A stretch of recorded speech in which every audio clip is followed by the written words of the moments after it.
अस्तु मा सद्गमय तमसो मा ज्योतिर्गमय मृत्योर्मामृतं गमय। ओम शांति शांति शांति। मुझे असत्य से सत्य की ओर ले चलो, मुझे अज्ञानता से प्रकाश की ओर ले चलो और मुझे मृत्यु से अमरता की ओर ले चलो। आप सभी साधकों का तमसोमा ज्योतिर्गमय में स्वागत है। पिछले वीडियो में हमने पहले चक्र मूलाधार के विषय में जानकारी प्राप्त की थी। अब हम अपनी यात्रा को आगे बढ़ाते हुए दूसरे चक्र के विषय में जानकारी प्राप्त करेंगे। दूसरा चक्र नाभि से 4 अंगुल नीचे रीढ़ की हड्डी में स्थित होता है। इसे स्वादिष्ठान चक्र कहते हैं। इस चक्र में ब्रह्मदेव और माता सरस्वती का निवास होता है। इसके बाएं भाग में शुद्ध इच्छा और शुद्ध ज्ञान होता है। यदि हम अशुद्ध ज्ञान का प्रयोग करते हैं, किसी तंत्र मंत्र का प्रयोग करते हैं, तो ये चक्र खराब हो जाता है। इस चक्र की खराबी से ही हम पर बाहरी नेगेटिव एनर्जीज का प्रभाव पड़ता है। इसलिए हमें कभी भी तंत्र मंत्र का सहारा नहीं लेना चाहिए। हमें सदैव शुद्ध ज्ञान के लिए ही प्रयास करना चाहिए और शुद्ध ज्ञान और शुद्ध इच्छा एक ही होती है, वो है ईश्वर को प्राप्त करने की। उसके बाद आता है इसका दायां भाग।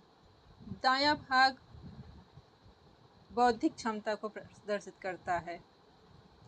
जो लोग बहुत ही बुद्धि का प्रयोग करते हैं, ज़्यादा भविष्य के बारे में सोचते हैं, तो इस चक्र में खराबी आ जाती है।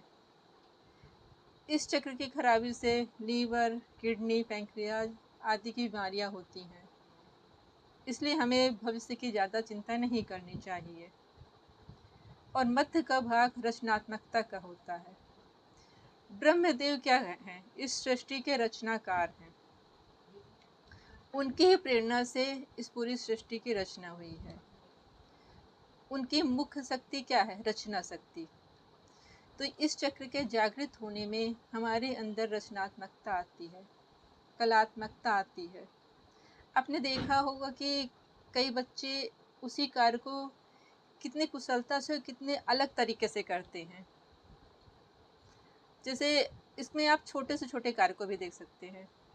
जैसे आप खाना बनाने को ही ले सकते हैं। हर इंसान अलग अलग तरीके से बनाता है। वही दाल चावल बनाना है, वही सब्जी बनानी है, लेकिन कुछ लोग उसको एक रचनात्मकता देते हैं।